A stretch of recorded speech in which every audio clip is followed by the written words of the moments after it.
আধুনিক আকাশযুদ্ধের সংজ্ঞায় বড় ধরনের পরিবর্তন আনতে যাচ্ছে যুক্তরাষ্ট্রের ষষ্ঠ প্রজন্মের স্টেলথ যুদ্ধবিমান F-47 NGAD।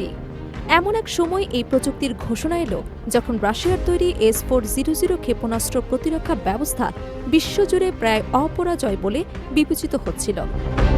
তখনই পেন্টাগন উন্মোচন করল তাদের নতুন তুরুপের তাস, যা ভবিষ্যতের যুদ্ধের সমীকরণ বদলে দিতে পারে বলে মনে করছেন বিশ্লেষকরা।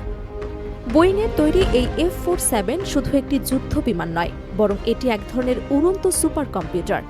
এমন সব দুর্ভেদ্য আকাশসীমায় প্রবেশের জন্য এটি ডিজাইন করা হয়েছে যেখানে বর্তমানের F-22 বা F-35 এর মতো উন্নত বিমানগুলোর জন্য অভিযান চালানো অত্যন্ত ঝুঁকিপূর্ণ। এর সবচেয়ে বড় শক্তি হল এর উন্নত স্টিলথ প্রযুক্তি, যা শত্রুর রাডারের চোখ ফাঁকি দিয়ে অনায়াসে চলাচল করতে সক্ষম। এই প্রকল্পের আরেকটি গুরুত্বপূর্ণ দিক হল নর্থরুপ গ্রুম্যানের তৈরি স্ট্যান্ড ইন অ্যাটাক ওয়েপন। প্রচলিত ক্ষেপণাস্ত্র সাধারণত অনেক দূর থেকে নিক্ষেপ করা হয়, যা মাঝপথে শত্রুর রাডারে ধরা পড়ার ঝুঁকি থাকে। কিন্তু এই নতুন প্রযুক্তিতে F-47 সরাসরি শত্রুর প্রতিরক্ষা বলয়ের ভেতরে ঢুকে অতর্কিত হামলা চালাতে পারে। শব্দের চেয়েও দ্রুত গতিতে লক্ষ্যবস্তুতে পৌঁছে এটি চলমান S-400 ব্যাটারিকেও আঘাত করতে সক্ষম বলে ধারণা করা হচ্ছে। বিশেষজ্ঞরা বলছেন F-47 এর ডিজাইন কৌশলগতভাবে অত্যন্ত উন্নত। বিমানের বাহিরে কোনো অস্ত্র ঝোলানো থাকবে না, সব অস্ত্র থাকবে বিমানের পেটের ভেতরে, অর্থাৎ অভ্যন্তরীণ বেতে। ফলে রাডার সিগন্যাল প্রতিফলনের সম্ভাবনা কমে যায় এবং বিমানটি আরও অদৃশ্য হয়ে ওঠে।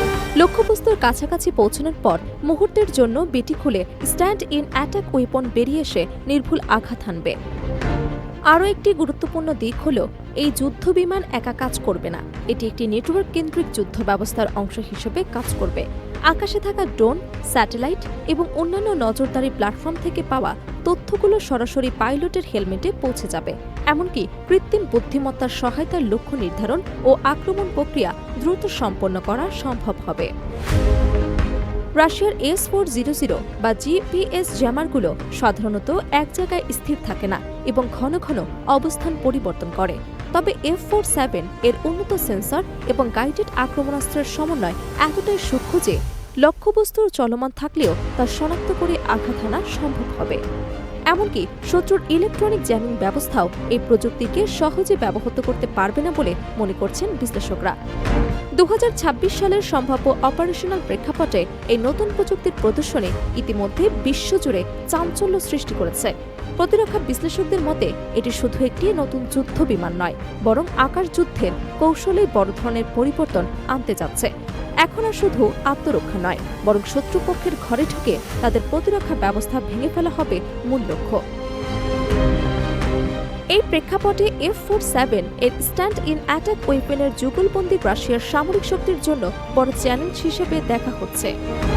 দীর্ঘদিনের অহংকার S-400 এখন নতুন করে মূল্যায়নের মুখে পড়তে পারে।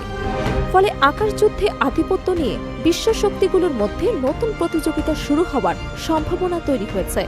সব মিলিয়ে যুক্তরাষ্ট্রের এই নতুন তুরুপের তাস শুধু প্রযুক্তিগত অগ্রগতি নয়, বরং বৈশ্বিক সামরিক ভারসাম্যে বড় ধরনের পরিবর্তনের ইঙ্গিত দিচ্ছে। এখন প্রশ্ন উঠছে, অপরাজয় বলে বিবেচিত প্রতিরক্ষা ব্যবস্থাগুলো কি সত্যিই টিকে থাকতে পারবে এই নতুন প্রজন্মের প্রযুক্তির সামনে, নাকি আকাশের সিংহাসনে শুরু হতে যাচ্ছে এক নতুন প্রতিদ্বন্দ্বিতা? Desk report, Dhaka.